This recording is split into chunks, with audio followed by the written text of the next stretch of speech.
On this episode of the Best of Bias Podcast, you got your boy. It's episode 293 in the building for a little quick rapido podcast, real quick. You know what I'm saying? I'm going to, I keep trying to say DreamCon. Comic-Con 2026 this week. So, short week. So I'm going to be out there in San Diego enjoying the time just like last year. We only got one day this year. So I'm going to try to make the most out of it and see what we can get. You know what I mean? So we're still going to talk some stuff, show you guys what we've been up to recently. Of course, seeing some movies, watching some shows, get you guys some content before we head out. Of course, they dropped that Marvel Avengers Doomsday trailer, finally. So we got to see what's going on there. Tell you guys how I felt about that. We saw the Odyssey. Got a lot to say about Christopher Nolan's movies. I watched Odyssey. I was so impressed. I went ahead and went on a run of popular Christopher Nolan movies just to see how I felt about him as a director. And I'm gonna bring that to you guys and let you guys know how I felt about that as well. And we, of course, kept up with the shows. We have The House of the Dragons, episode 5, I believe.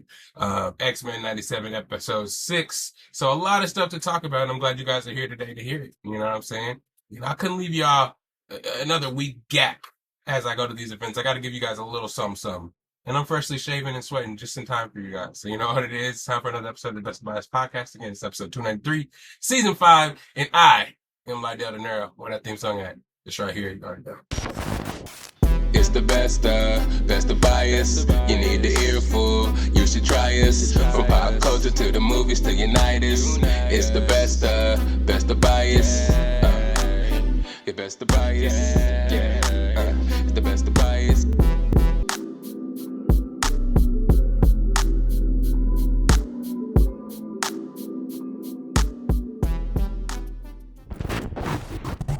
What's up, everybody? It's your boy Lydell Dinero, and thank you for coming back to another episode of the Best of Bias Podcast. You know what I'm saying? I know we back. I know it's quick. I know you guys just saw me a couple of days ago. It's like, this man's back already. Yeah, man. I had to jump in here and let you guys know some stuff before I headed out to San Diego. You know what I'm saying? This time of the year in July, I'm ripping and running, going to all these events, all these cons. You know what I'm saying? In honor of the pod, just to bring you guys back some content and some information, what's going on in these pop culture streets. You know what I'm saying? I got to stay abreast of this information. So, you know, I'm here for it. I'm here for you guys, but I do have some stuff to talk about with you guys. Everybody's dropping their instant reactions to all this stuff, and I can't go on another week without getting you guys the information. I can't be late to this shit. So here I am today, Lydell Dinero, episode 293, I believe, almost to the 300s. And we got some stuff to talk about. It's going to be a Cinema Corner based episode. Again, sorry if you guys hear these fans. Every time I say that, I don't think I actually capture the fans, but if you guys hear that and you're distracted this episode, I apologize and it won't happen next episode. But you guys haven't really told me if it's been a distraction in the past times, and it gets real hot out here. So I'm trying not to sweat as much so it don't look good on camera. But right after your boy shaved, got all fresh for Comic-Con, your boy wants to start perspirating right when we start recording. But I'm here, and we're going to talk some stuff, guys. Where should we start, man? I know you guys want to start with that Doomsday because that's fresh in your mind.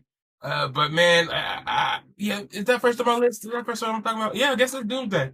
How you guys feeling? We finally saw the trailer. Not too long. I mean, and in my personal opinion, not too different than all the little snippets we saw. We already kind of saw who was returning and what was going on. And we had all our little, Easter egg and our diehards kind of putting together the pieces and kind of theorizing what may be happening. And a lot of it was right, you know what I mean? But once we got this trailer, it kind of solidified what was going on. Starting off with Thor, you know what I'm saying, with Stormbreaker jumping at, Dr. Doom, thinking, that's usually his finisher. When he goes God mode, you know what I mean? It's usually time for Thor to get to action. He's a god, you know what I'm saying? They usually downplay how powerful he really is. So you rarely see him hop into serious action. But when he does, you see him do some incredible shit. You know, you saw him on his second chance fuck up Thor, I always call him Thor. What's his name? Wow. Thanos, you know what I'm saying? After he killed everybody, his second chance, after not cutting his head off the first time, he's like, oh yeah, you saw him power up, stab dude in the chest, stop shit from happening again. You saw him go super powered when he was in Ragnarok and he was fighting the Hulk. So, his power can get up there. You know what I'm saying? If you're a diehard comic book reader of Thor, his power is another level.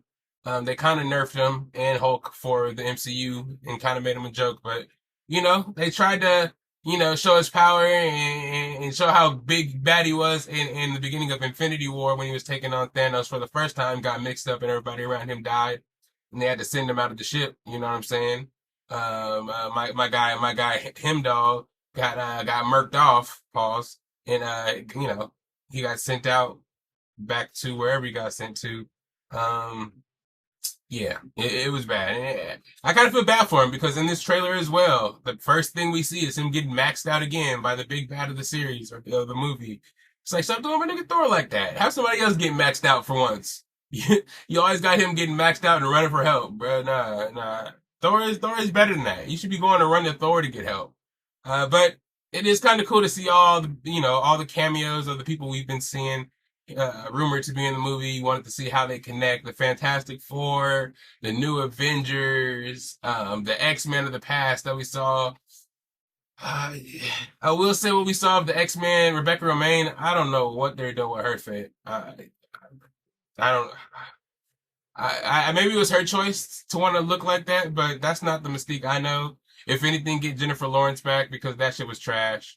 Young Marsden, Cyclops in his comic book official and X-Men 97 outfit. That was dope. You know what I'm saying? We didn't get to see much of Magneto and Patrick Stewart as Professor Xavier doing much, but they're older shit anyways. The last couple of movies, they've been kind of just being old ass motherfuckers. I'm excited to see, you see that Shang-Chi and Gambit fight. See, one thing we not gonna do though, and Gambit is one of my favorite characters, I'm not gonna lie to you, but one thing that we gonna have to stop doing, we gonna have to put some respect on my nigga Shang-Chi's name. Shang-Chi. Let me say his name correctly. Because, alright, I get it, it's kind of hard to portray, hands being your superpower, being the best at every martial art, knowing every martial art, being so good at martial art, that's technically your superpower. And he has the 10 rings now. I just don't know why we downplaying like Shang-Chi ain't the shit. He ain't I wouldn't say Thor level threat, but come on, bro. He can hang. He can hang up there with the superpower beings with those 10 rings now. And being able to whoop your ass no matter what.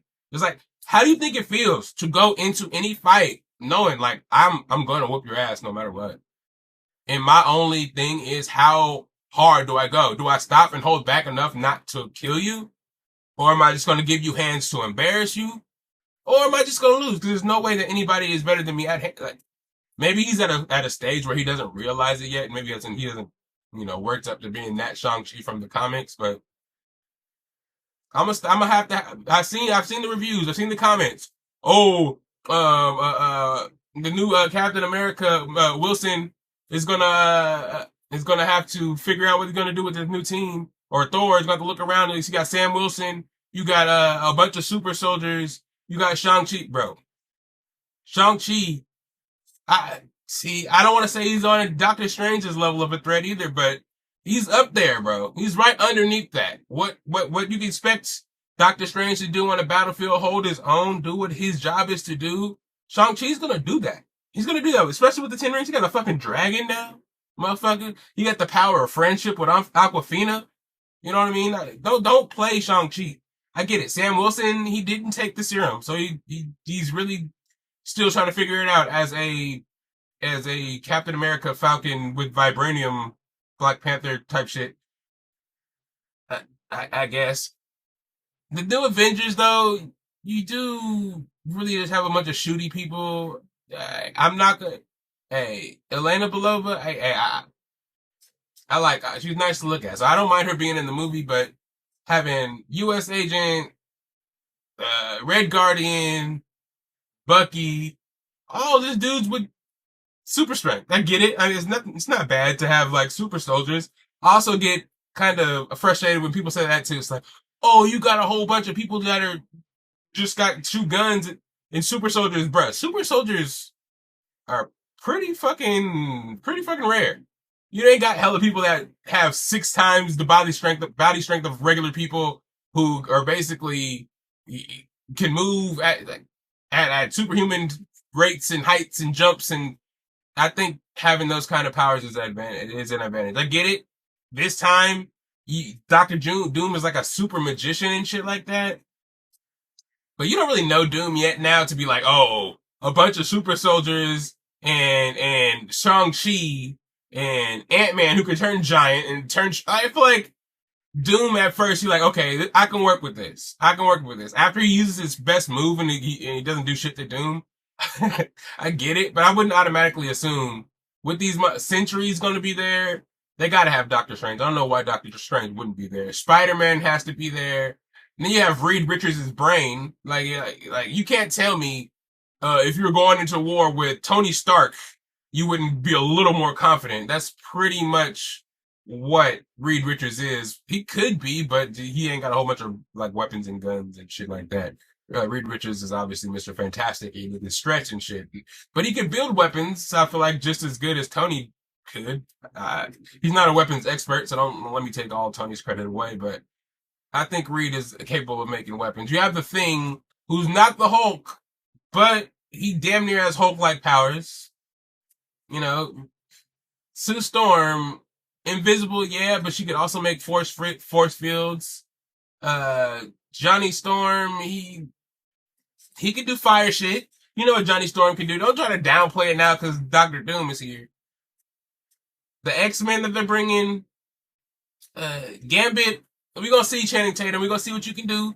But I know you ain't throwing hands with Shang-Chi. I fucks with Gambit to the fullest, but he get knocked the fuck out easily. So, you know, I hope the fight when I think the new Avengers or whoever meets the X-Men when they go back into their time, the fight is brief because I remember them saying, Nightcrawler, the actor who plays Nightcrawler, I know his name is slipping my mind right now, but he fights Mr. Fantastic. So I think there's gonna be some shit going down. They're gonna fight briefly, but I think they're good, bro. I think they're good. I don't know where Captain America is, or Miss Marvel is. Captain Marvel. Miss Marvel doesn't matter.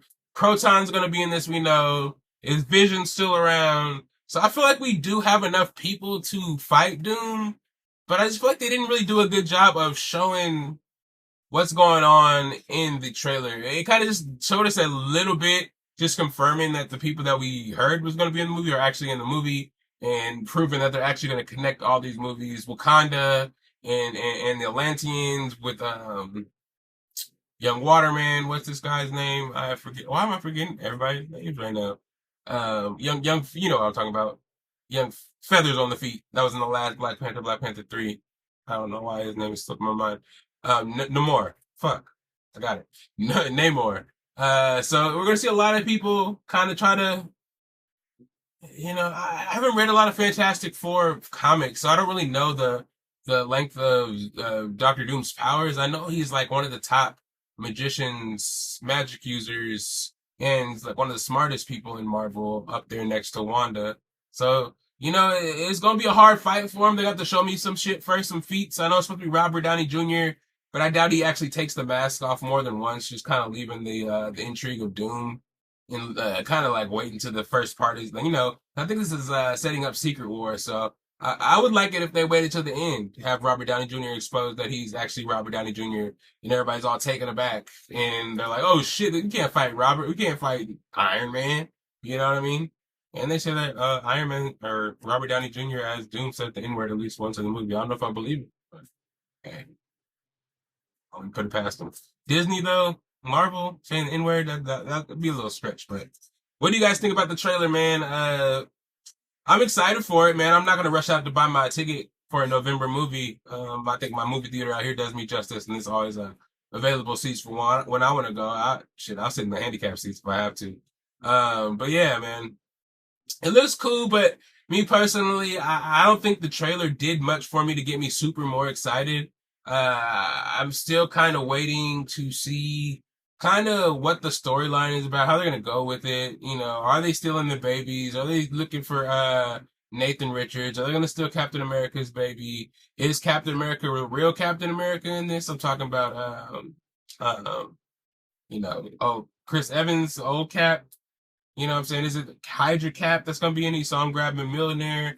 That's interesting. We're going to see what happens, man. Do we see the Guardians of the Galaxy in this at all? You know what I'm saying? I want to see, there's a lot of people that they didn't show. Is it going to be a part 1 to a part 2 of a epic, just like Infinity War? They're going to sneak it in on us and like, you know what I mean? I don't know. I'm excited, but what do you guys feel about the trailer? It dropped. I'd be remiss if I didn't say anything about it and catch your guys' you know, feelings about it before I moved on and we moved over into Comic-Con where, you know, it's going to be a lot of Hall H stuff, a lot of news being broke. I think they're introducing the X-Men there, and that's kind of where I should have started, honestly. Again, I wanted to get this out as soon as possible because I will be gone to Comic-Con this weekend, SDCC 2026. My second Comic-Con, only was able to get Friday this year. Last year I did Thursday and Sunday. I was bummed out that I missed Friday and Saturday. But I'm not, I'm not too mad about it because I just got back from DreamCon and going to a con hella days in a row. It's going to be exhausting anyway. So for me to just to be able to get in one day, get my shopping done, get my signings done. Second day, check out the free events in town because Comic-Con, if you haven't been before, San Diego goes all out for it. I think they expect about 500,000 people to be in San Diego or in the downtown area for San Diego for Comic-Con and just the events they do around it. Like all the TV companies, all the just media companies in general, pop culture companies have free stuff around the convention center for people who don't get into the convention center because, the tickets are a raffle system and everybody doesn't usually get that shit. So, they always make sure to do some stuff around to keep everybody involved. I know they have a Crunchyroll Anime Expo concert. Last year they had that. Denzel Curry headlined that shit. It was crazy from daytime to nighttime. Had it cracking for the people who weren't able to get into the festival. If you wanted to leave the con and go over to the festival, it was free. The food and shit wasn't free. That shit was expensive as hell. But to be able to do stuff and still be able to feel involved when you're not actually going to the con because it's kind of exclusive. You hear about it all. You see all the panels. You see all the shit that they're giving away exclusively at the cons. There's a lot of FOMO. You know what I mean? Hey, I'm pissed off that I can't get into Saturday. So, people are there from Wednesday to Sunday just trying to get exclusive stuff, hear about exclusive things. They have a Green Lantern panel, the new Avatar movie, they're screening that at a panel. Podcasts that I listen to, they have panels all over the place. Artists that I want to see are out there. Shout out Impound Comics, man. Getting a panel at Comic SDCC is crazy, man. Small comic book company, up and coming out of Sacramento. I wish I knew the creator's name, man. I see him everywhere. And he's doing his thing, interviewing people, making videos, having booths at smaller conventions, having a booth at DreamCon. Just to elevate and be able to talk on 3 panels at SDCC. I commend you for that. Way to put on for California and Black illustrators and authors and creators everywhere, showing everybody there's a way to do that shit. If you really put your ear to the ground, hustle, network, work, and put that content out, there's a space for you. And that's what I love about these conventions, man. It's something for everybody, and it's expanding so much, man, from collectors just to fans to sports fans, pop culture fans, anime fans, superhero fans, wrestling fans. Anything you possibly ever liked in your life as a nostalgic thing or right now, you can find that at Comic-Con. I know it gets a bad rap for the cosplays and people kind of smelling bad and stuff like that. But once you go a couple of times and see what it's all about and know that it's whatever you make it to be, you can kind of put up with everybody making it what they want it to be as well, man. If if people are getting too crazy, other people will notice it too and let them know. Convention people let them know. It doesn't get too wild, but, a lot of money is being made there as far as if you're trying to make money, find a side hustle. Collecting stuff there, buying stuff there, selling it outside the cons, stuff you only can get there, just meeting people that are in the same space as you, make the same content as you, just rubbing shoulders in the apex of apex places to be. SDCC is so exclusive. You don't know who you'll run into on the floor any day. Celebrity, podcaster, your favorite like sports artist, your sports player, music artist, everybody's everywhere around this con because it's the shit. So I'm gonna make sure to get content, make sure I grab some stuff and show you guys some stuff that I grabbed just to keep you guys involved and let you guys know, man. I didn't get a lot of content from DreamCon, but I know you guys been seeing everything about it around online and people putting out content, calling it CreamCon, having bad things to say. Nah, bro. DreamCon is amazing, and it just shows, especially if you go to cons around the world, Comic Cons or anything like that. DreamCon is just something that just shows that it's possible that if you have enough people that like the things that you like, you can make a convention just as big, if not bigger, than Comic Con. If you put your mind to it. And all these places are getting backing up from the city that they're in because they make the city so much money. Like Houston is trying to get RDC to stay there forever for that convention because of all the money that they're bringing in. Excuse me. San Diego signed a contract with Comic-Con for them to stay there through the 2030 or something like that. Excuse me, guys. I gotta drink some water.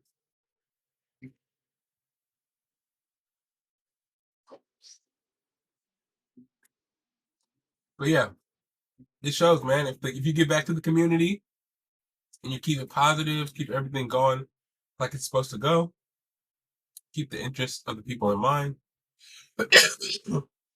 Not only will the community give back, but the place that you're holding your event at's gonna give back to. Wow, bro. I'm having a cough attack right now. Woo! All right, I'm back. I promise. Let's get back into this. But yeah, Comic-Con's gonna be epic. The trailer for Doom should be epic. That's not coming out till November, so we got a little bit till then. But this Odyssey review, man. Hats off, man, to Christopher Nolan. Take off, erase anything bad I've ever said about him. I don't think I've ever really said anything bad about Christopher Nolan, man. My cinephile days are fairly new. So me personally, I'm still looking and observing these directors' catalogs and being able to put my finger on, oh, this is this person's type of movie because of this. You know what I mean? You know, back in the days, I used to know, oh, this is a Quentin Tarantino. This is a Michael Bay, based on how it was filmed and stuff like that. But now, just like watching Chris Nolan's movies over the years, the Tenets, the Inceptions, Batman, going back and watching Memento, just watch The Prestige. It's a whole newfound respect that I have for Christopher Nolan, especially after seeing the Odyssey. I've never seen or read the poems or the book, whatever form that they give it to children to read in high school or whatever they read it. But the movie, I mean, it made me really interested in what the poems may have to offer, man, because Christopher Nolan did this shit crazy. I mean, I've seen movies and adaptations of the Greek and Roman wars and the Battle of Troy and all that. I've seen the movie Troy. You know what I mean? So I kind of had a hint on how some of these stories went. And I've heard about the Odyssey a lot, but I've never read it myself or was given information on it myself. So seeing this adaptation of it and hearing people's feedback of how close it was to the poems and taking his own liberties and still being great, I can only take my hat off and give a round of applause. Me personally, I was worried about movies this year after seeing everything that came out after Project Hail Mary. I was like, is this year's movies gonna be a fucking fluke from top to bottom? Like all these movies everybody's anticipating and all of them just being flops. Like Moana and the Minions, even the Toy Stories, the kids movies, you know they're gonna make their money. Well, I guess Moana and Minions will make their usual money, but you know they're gonna just automatically make a lot of money just from being kids movies. But even these movies were bad and doing bad. Like Disclosure Day. I mean, Obsession didn't make a lot of money, but I don't know. I think people are just watching Obsession and giving it the ratings they are just off the fact that it's not a big industry movie and somebody off of TikTok is taking the industry by storm and just supporting that way and just watching to see how they felt about that. You know, we're intrigued by that. But I don't necessarily think Obsession was the best movie. So just having this movie come in and actually be a good movie. It was one of those movies where it's coming in, oh, it's going to be a 2 hours and 40-minute movie. Is it going to be good? Like, that's too fucking long. But I kind of felt like there was no wasted space in the movie. It was paced great. The Nolan style of jumping around in time I thought was hella cool. Just the feats. I heard that the Odyssey was just about the longest, craziest journey that Odysseus had getting home.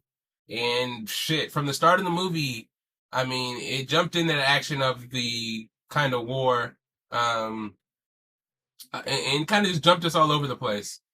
From when after Odysseus won the war with his men trying to get home from the war, after winning the war and the whole Trojan horse thing, that whole scene was crazy.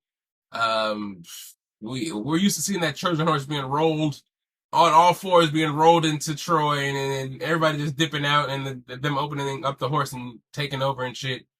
It was mad different. It was mad different from how the horse was deep in the sand, how they had those dudes standing on top of each other in the sand, some drowning, saying they weren't able to take shits for 4 days, pisses for 4 days.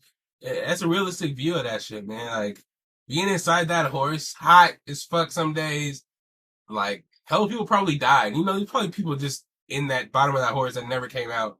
You know what I mean? That's crazy. And just kind of like Odysseus' journey, like from the fucking Cyclops, that shit was shot amazingly, to the vast oceans, having these weird ass ships. I couldn't be on no goddamn ship in the past, bro. Only ship I am able to step foot on right now is a cruise ship, because that wooden ship shit never made sense to me. You willingly get on these boats and go on crazy ass journeys around the world, and boats that can be sunk by merely poking a hole in that motherfucker. You lose a motherfucking oar, you're done for. You lose a fucking sail, you're done for. With gods and shit that if you forsake, they gonna make your journey hell. And that's the only place you can get places fast. The only way you can get places. It was just terrible. It was terrible. From every situation. And it was cool. It was really symbolic, because, you know, we usually see the Battle of Troy portrayed as, oh, they hid inside the horse, they got in, they took over Troy, and everything was happy-go-lucky. Nah, man. That's not how battle ever went. You know what I'm saying? In that time, the way they won was kind of, you know, blasphemous. I don't want to see blasphemous to Ares, the god of war, or whatever, but people look when you disrespect the ways of the gods as you're putting a bad omen on yourself, and over time you're gonna feel that no matter what. It may not be instant, but shit, you fucked up, and the gods are gonna make you remember that shit. So, as smart as Odysseus thinks he might have been by tricking everybody in Troy by hiding in that horse, he really forsakes the traditional war. You know, he let people in there, the people were pillaging, doing bad things to women, killing families, killing kids. Though they won the war, what was the cost? You know what I'm saying? You saw Zendaya following him around the whole movie, and we thought it was representing Athena, because Athena was the god I think that he worshipped, only god he worshipped, because he was talking this whole movie about forsaking the gods, your gods, your gods, your gods, but we see Athena following him around the whole time, giving him advice and guiding him, and we're kind of wondering why. But then towards the end, we realize Zendaya was actually a person that he saw get killed when his people was pillaging and killing everybody inside of Troy in the heart of war. You know what I'm saying? So Odysseus this whole time was looking at himself as like, we did win this war, but we won it the wrong way, and it doesn't feel right, and it's never going to be right, because I know what I did is going to upset the gods and fuck up the flow of history, and you know, and that was only the start of him trying to get home. They had them sitting on the beach for 7 years after that, trying to get home after winning the war and fucking up these other people's place. And that's pretty much where the movie started. Odysseus taking a different way than Agamemnon, which is his leader, basically, that helped him win the war, leader of the war tribe, or whatever, war of their people. Not really their people, because he had his own land in Ithaca or whatever, but, you know, he was the war leader, and he decided to go a different way with, like, a couple of boats of his men. I heard in the poems, though, was hella more like 12 boats or whatever. But in this one, he took about 3 boats of his men, decided to take a different route than everybody else to try to get home, and ended up getting lost, man. The trials and tribulations of him and his soldiers trying to get home were pretty much the story of the Odyssey. Ran into an island thinking he can get some food real quick, take a little stop before they get home. Wandered into a giant Cyclops' cave. Hey, I think Matt Damon did eat some humans, bro. He might be a cannibal, because when he tried whatever's in that bag, I know there was human meat in that motherfucker. It wasn't no lambs. He's like, oh, this is pretty good. This nigga was eating human. I didn't hear nobody talk about that in the reviews of the movie, but he might have ate some humans. But supposedly the Cyclops was a mixture of CGI, practical effects, and puppetry. They said they tried to use as little as CGI as possible for this movie, and they did everything shot on IMAX cameras, which I guess was the first ever to do that.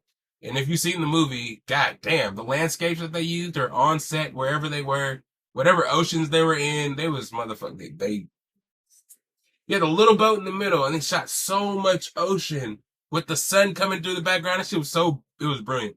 Shout out Ludwig Göransson, I forgot what his name was, but he is the composer from Black Panther. Everybody forgets he composed Sinners too and won an Oscar for that. So I want to mention that. He was in Sinners, Ryan Coogler's homie. I think they came up together. So he did the score for this, and supposedly he used no orchestra sounds. all sounds from the native land back in the day, just made music with those. It was just incredible from there. Like, the Giants that was fucking them up, he just lost so many men out of just like fucking stupidity. Just being overzealous as himself, whether it be shooting the fucking giant in the eye after he already escaped with hell of his men, having the giant chase him and kill hella more people, him stopping at an island, getting fucked up by the giants and leaving hell of them behind. Bro, getting into those little ass boats to get back to your main ship was the worst motherfucking escape plan of all time. Every time they try to get away from we got all this armor on, we're gonna try to get back in some motherfucking boats, nigga. It's not gonna work. They lost like 15 men every time. To the point where they're like, bro, we need to go to the underworld, let everybody know, get some advice from the underworld, let us know how we can get back home. They let them know, it's like, hey, you can get back home, but everybody else is gonna die. Like, bro, nah, I'm trying to save everybody. I just got done killing a whole motherfucking civilization. I don't want no more blood on my hand. Nah. You can try all you want to, but they gonna die. Well, how do we not die? There's gonna be a whirlpool. Go towards the whirlpool. Everybody's gonna die, but you gonna live. Nah. What if I lead them away from that? Y'all all gonna die. Well, we're gonna try that way because I don't want them to die. It's like, I don't know. The whole time they're trying to punish him for his fucked up things that he did in Troy because they knew that he just wanted to save those guys, but he's like, nah, the gods aren't gonna let you save them. They're all gonna die because they're gonna inevitably do some shit that they're not supposed to do and they're gonna die. Only you can get redemption and make it home because you understand, you know what I'm saying, what you did at Troy was bad. I think that's kind of the theme the whole time. It's like, we're gonna let you get back to where you want to go because, you kind of realize the fucked up shit you did. You forsaked us. You know what's going on. You're worthy of that redemption. Though, I heard also in the poem, Odysseus wasn't the coolest guy. You know what I mean? I guess they chose Matt Damon to kind of portray, I heard, like an everyday's man's man. But I heard Odysseus would kind of overdo shit all the time. He'd be really overzealous. He fucked everybody moving. Circe, when his men got turned into pigs on that island they went to, supposedly in the poem, he stayed there for a year after he got his men turned back into humans just to hang out with Circe and have sex with her. You know what I'm saying? And Calypso, when he was stuck on that island for 7 years, not able to go home because he was getting drugged, he had supposedly had a relationship with her for 7 years, was fucking her all types of ways. But I guess they just wanted to keep the holy, manly man, I need to get back to my family, the wholesome nature of Odysseus in this movie, and had him trying to get home to Anne Hathaway. By the way, the actors did a great job in this movie. Shout out Tom Holland. Shout out, of course, Robert Pattinson. Shout out Anne Hathaway. Shout out, of course, Lupita, even though everybody made bullshit, like, just, made a big thing about her being Helena Troy, but she was barely in the movie. Shout out John Barenthal, even though he was basically the Punisher and dude from Walking Dead in this, but shout out him. I fuck with John Barenthal no matter what. The story, man, Agamemnon dying, getting stabbed by, Helen of Troy, and which is crazy. John Bernthal's character being Agamemnon's brother and marrying Helen of Troy's twin sister. That's kind of a fucked up kind of situation to just kind of marry her out of spite and fucked up her face. But she did kill Agamemnon because I think for some reason he killed their daughter, threw her off a cliff, I guess, to get in good graces with the gods to help him win the battle or some shit like that. I think that's right why he did that, but it's fucked up. He got stabbed all in his neck. Who else was in the movie? There's a bunch of people. John Leguizamo. Oh yeah, movies and fucking up dogs. John Leguizamo throwing those puppies off the cliff at the beginning of the shits. Nigga, I want to. Whoa, and how they was beating up the dog and kicking the old dog, and the dog was just whining and taking it just because it was waiting for his master to get back, bro. Shit was sad. But all in all, the movie was great for all aspects, man. Again, though it was super long, though he did a whole bunch of back and forth in, it did a great job of letting a newbie like me in on a lot of parts of the poem, man. From the part where he decided to go right, veer right from the whirlpool to, save everybody, knowing 6 of his homies is gonna die by this fucking cliff monster. That shit was crazy. He was like, "Hey, man," the mutiny that happened when they're like, "Bro, just don't eat these cows," and those motherfuckers still ate the cows, try to sneak. And after that, they said, he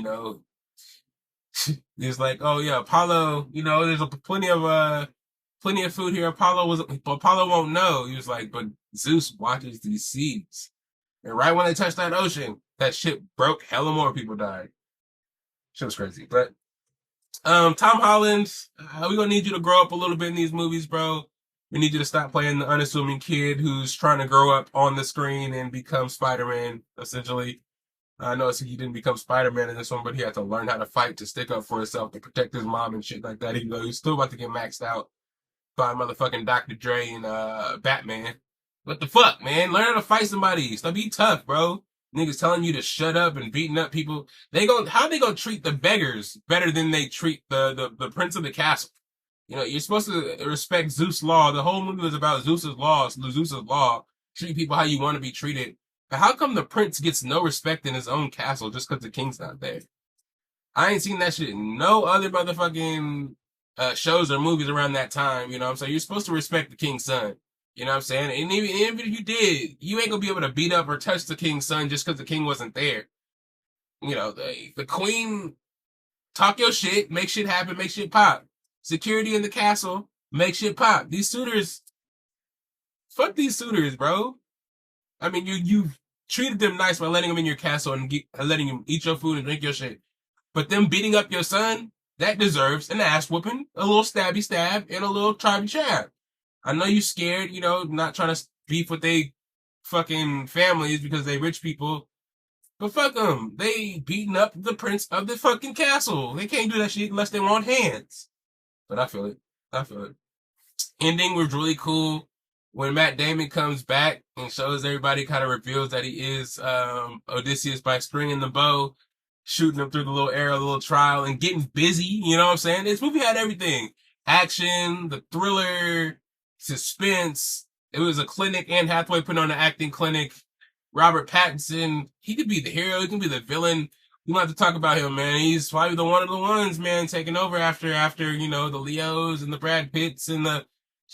I don't know, man. I don't know how I feel about Jacob and Lordy. I think Robert Pattinson might be a little past that right now. Timothy Chalamet's my guy, but Robert Pattinson might be giving you a run for your money. You know what I'm saying? He's been in the game a little bit longer. It might be his time, though, if Timothy don't get right in Doom.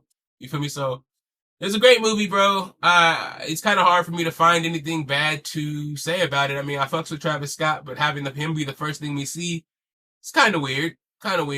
And also the whole thing about Elliot Page kind of like being throwing people off as well. He didn't play Achilles, so everybody, he played fucking Robert Pattinson's brother, Sinian or something like that, who was a crazy twist in the story, took his place in going to Troy, took Robert Pattinson's place in going to Troy, and kind of disrespected his family just by being scared to go. Yeah, I mean, hey, if you haven't seen the movie, go see it now. A lot of shit I could talk about. Again, from the giants to the cyclops to the sirens part, having the mermaids singing on the island. If you listen to it, then you fucking die and jump in there and they get killed by the mermaids. Just seeing him tied to the post, like just feeling all the pain. He wanted to feel the pain of the shit he did in Troy. That shit was just so good, man. Go see it.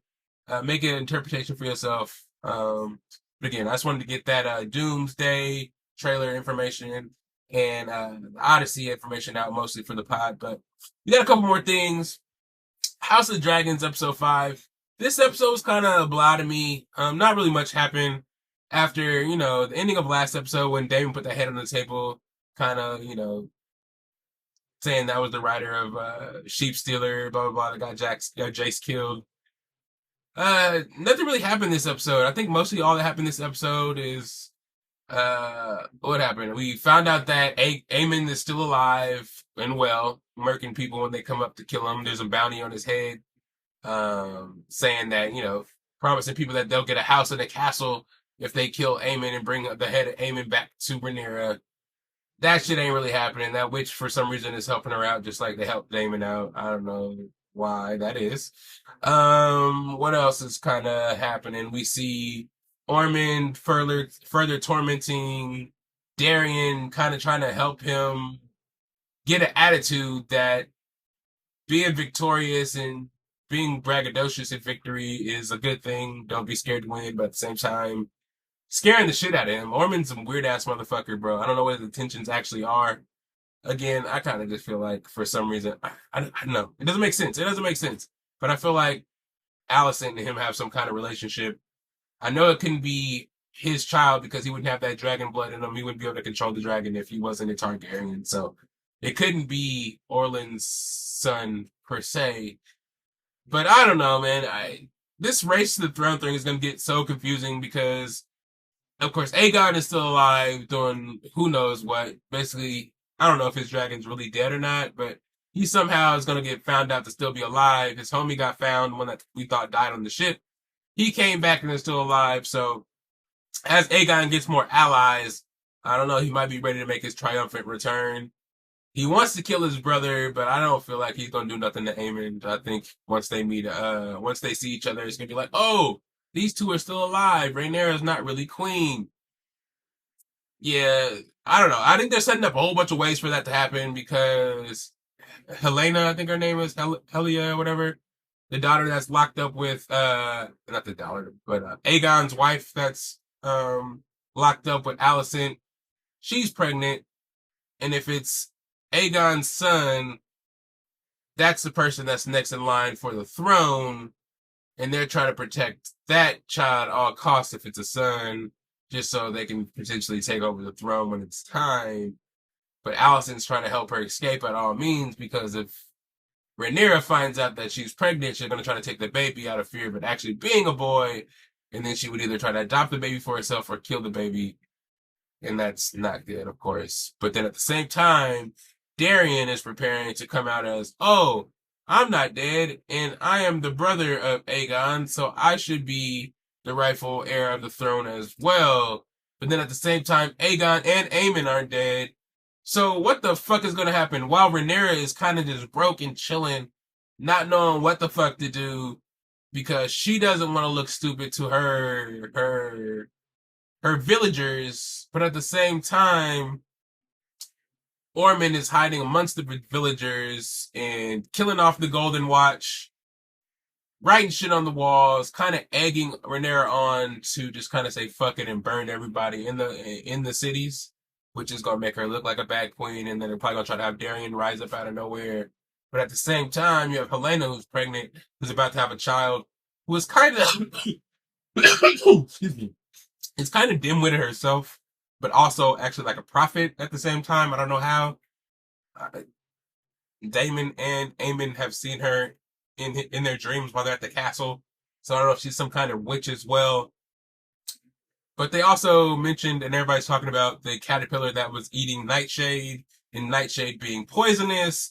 And I don't know if it's a foreshadow or some people have read the book and are kind of spoiling it. But somebody thinks he's going to kind of ingest the Nightshade just because she doesn't want to be fucking in that circle of, oh, I can't be who I want to be. I can't raise a family. I can't be happy because they're forever going to be caught up in that struggle of, oh, they need to be king, or they're scared.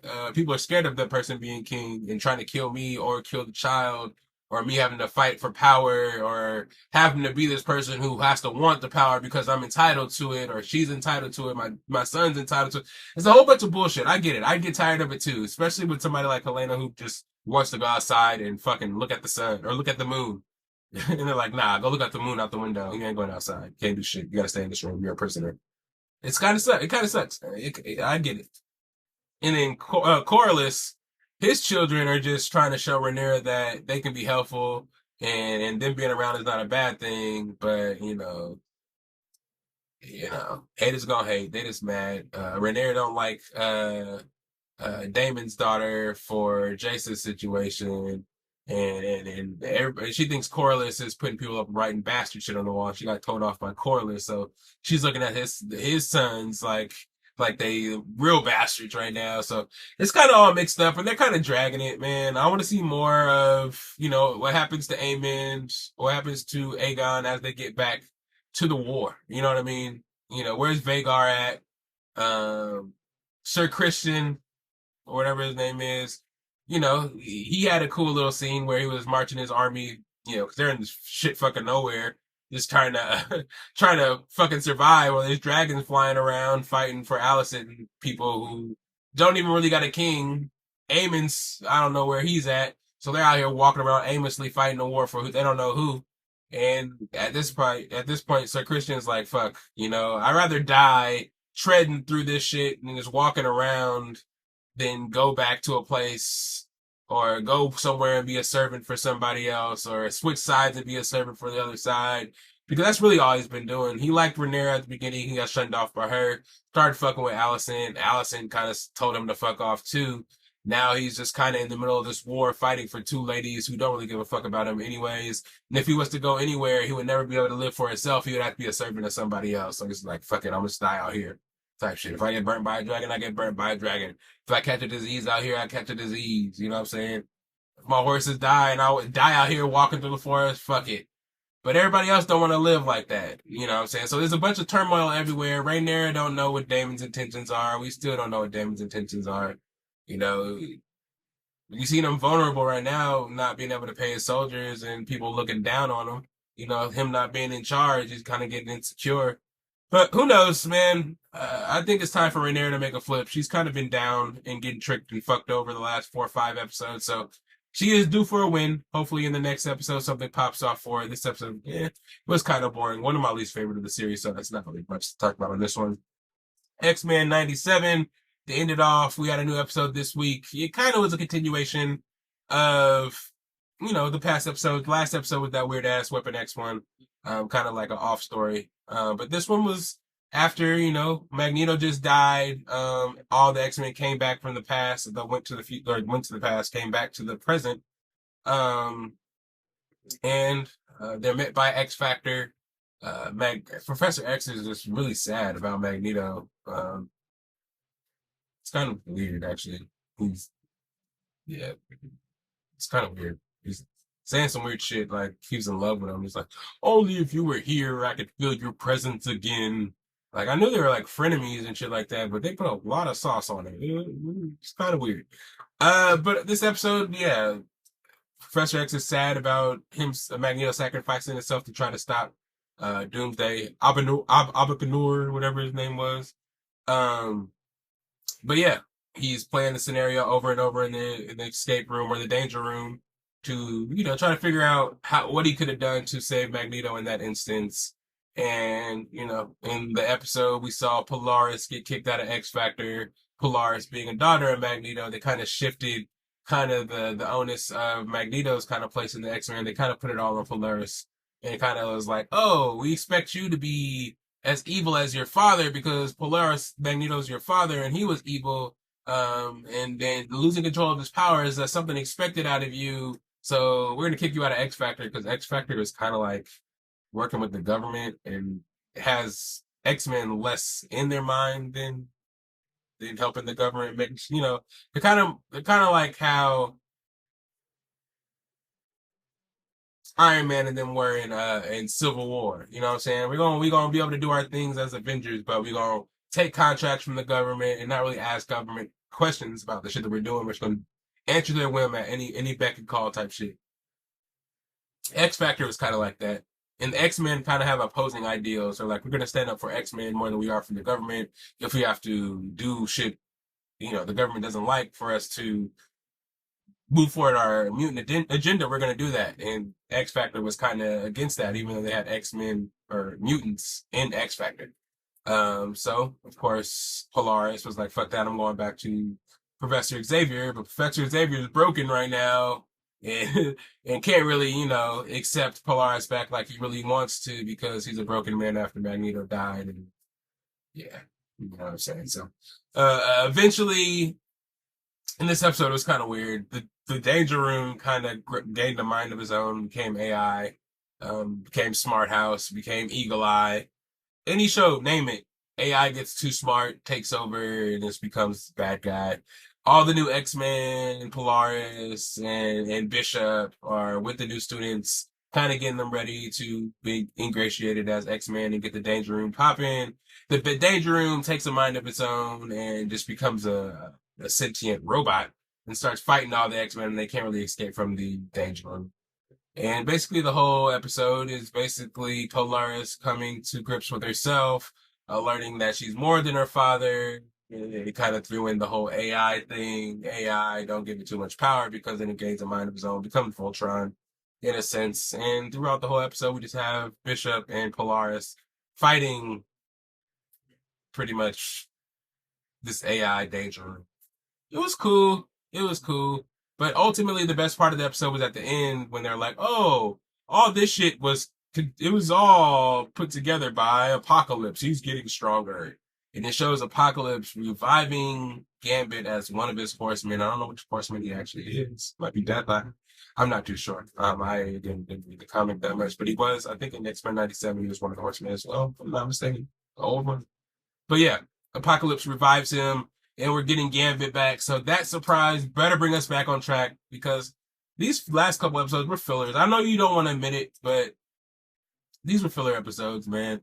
I get it. We're trying to keep pace and be as good as last season, but all this X Factor stuff, all right, you did it once, that's cool. But get us back to this goddamn story. What happened with Jubilee's sons fighting them? What's going on with the future? What's up with Jean Grey Cyclops and them? Like, what's going on? You were doing a whole bunch of side shit that we don't really need to do. We need to get back focused.